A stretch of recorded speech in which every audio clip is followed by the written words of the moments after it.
நம் லில்லி ஃபேமிலியில் இருக்க அனைவருக்கும் வணக்கம். இன்றைக்கி நம்ம பார்க்குற டிஷ் பார்த்திங்கன்னா கொங்கு கத்திரிக்காய் கடைசல். அதுக்கு தேவையான காய்கறி பார்த்திங்கன்னா கத்திரிக்காய், பீக்கங்காய், கேரட், உருளைக்கிழங்கு, தக்காளி, பச்சை மிளகாய், வெங்காயம், தாளிக்க கருவேப்பிலை, இதெல்லாம் பொடிசாக நம்ம கட் பண்ணி ஃபஸ்ட்டு எடுத்துக்கணும்.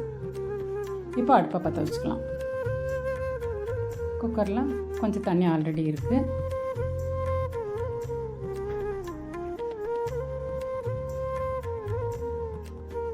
இப்போ நம்ம பார்த்ததுக்கு வேணால் கொஞ்சம் ஊற்றிக்கலாம்.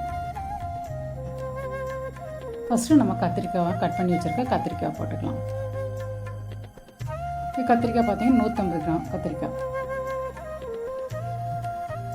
அதுக்கு பார்த்தீங்கன்னா உங்களுக்கு அதுக்கடுத்து பீக்கக்காய் வந்து பார்த்திங்கன்னா ஒரு பெரிய பீக்காங்க பாதி போடுறேன். பாதி நம்ம கொஞ்சம் லைட்டாக தோல் ஃபுல்லாக தோல் எடுக்க வேண்டாம், கொஞ்சம் தோல் இருந்தாலும் பரவாயில்ல. கேரட் பார்த்திங்கன்னா 2 கேரட்டு. உருளைக்கிழங்கு பார்த்திங்கன்னா பெரிய உருளைக்கிழங்கு ஒரு கிழங்கு போதும். சின்ன உருளைக்கிழங்குனா 2 உருளைக்கிழங்கு நம்ம எடுத்துக்கலாம். தக்காளி பழம் மீடியம் சைஸ் 2 தக்காளி பழம். பச்சை மிளகா 4 பச்சை மிளகா. கொஞ்சம் தண்ணி ஊற்றிக்கலாம். அதை கொஞ்சம் காய்கறிலாம் கொஞ்சம் மூழ்கி இருக்கணும். இப்போ கொஞ்சம் ஜீரகம் 1 ஸ்பூன் ஜீரகம் போட்டுக்கலாம். ஜீரகம் போடணும். ஜீரகம் 1 ஸ்பூன் போட்டுக்கலாம். மஞ்சத்தூள் 1 ஸ்பூன். அது சின்ன ஸ்பூன்னால் 2 தடவை போடுறோம் நம்ம. இப்போ நம்ம மூடி வச்சிடலாம். மூடி வச்சு வெயிட் போட்டுடலாம். இப்போ 2 விசில் வரட்டும். விசில் வந்துடுச்சு. இப்போ நம்ம ஓப்பன் பண்ணி பார்க்கலாம். பார்த்தீங்கன்னா நல்லாவே குழஞ்சிருக்கு. அப்படி குழையாமல் இருந்தால் நம்ம மத்து இருக்கு பாருங்களேன், பருப்பு மத்து வச்சு நல்லா கடைஞ்சிக்கலாம். இது நல்லாவே உங்களுக்கு குழஞ்சிருக்கு, அதனால் நம்ம கடைய தேவையில்லை. இப்போ அடுப்பை பற்ற வச்சுக்கலாம். ஒரு வடைச்சட்டி வச்சு தாளிப்புக்கு ஆயில் சட்டி காஞ்சோன்னா ஆயில் ஊற்றிக்கலாம். நம்ம தாளிப்புக்கு தான் ஒரு நார்மலாக ஊற்றினா போதும். நல்லா ஆயில் காஞ்சோன்னா கடவுள் பருப்பு போட்டுக்கலாம். கடவுள் பருப்பு நல்லா பொரியட்டும். பொரிஞ்சோன்னா நம்ம ஆனியன் கட் பண்ணி வச்சுருக்கோம், ஆனியன் போட்டுக்கலாம்.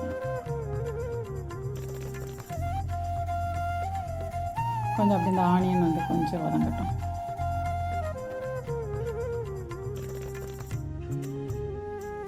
ஆனியன் கொஞ்சம் வதங்கிடுச்சுன்னா நம்ம அதுக்கடுத்து வரமிளகா போடலாம். சரி, இப்போ வந்து நம்ம பெருங்காயத்தூள் கொஞ்சம் போட்டுட்டு அப்புறம் நம்ம மிளகாத்தூள் போட்டுக்கலாம். கொஞ்சம் பெருங்காயத்தூள் போட்டுக்கலாம்.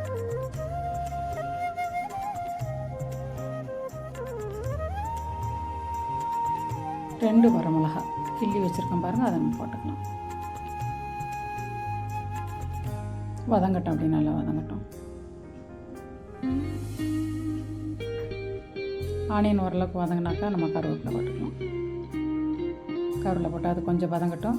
கொத்தமல்லி தழை கொஞ்சம் போட்டு கொஞ்சம் நம்ம எடுத்து வச்சுக்கலாம்.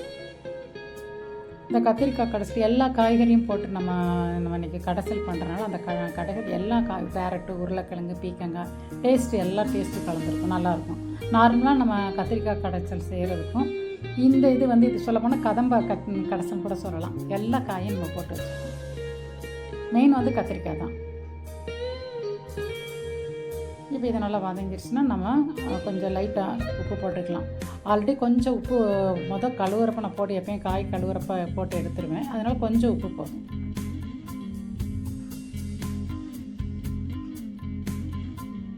அது நல்லா பாருங்களேன், நல்லா குழஞ்சிருக்கு காய். குழையாட்டினா நம்ம மத்து வச்சு கடையணும். இது இப்போ தேவையில்லை, நல்லா குழஞ்சிருக்கணும். அதை நம்ம அப்படியே தூக்கி அந்த தாளிப்பில் ஊற்றிடலாம். அப்படியே கிண்டி விட்டுக்கலாம்.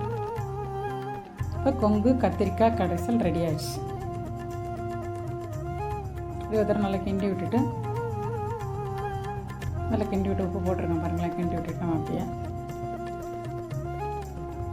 ஒரு 2 நிமிஷம் கூட நம்ம மூடி போட்டு மூடி வச்சிடலாம். அப்படியே நம்ம மூடி ஒரு 5 நிமிஷம் விட்டுறலாம். அப்படியே ஒரு 5 நிமிஷம் ஆகட்டும். உங்களுக்கு ஆயிடுச்சு. அப்படியே ஒரு கிண்டுக்கலாம்.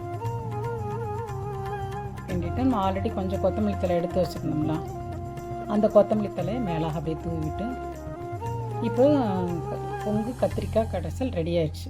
இது நீங்கள் வீட்டில் செஞ்சு பாருங்கள், சாப்பிடுங்க, ஃப்ரெண்ட்ஸ் சர்க்கிள் அனுப்புங்க, லைக் பண்ணுங்கள், சப்ஸ்கிரைப் பண்ணுங்கள். தேங்க்யூ.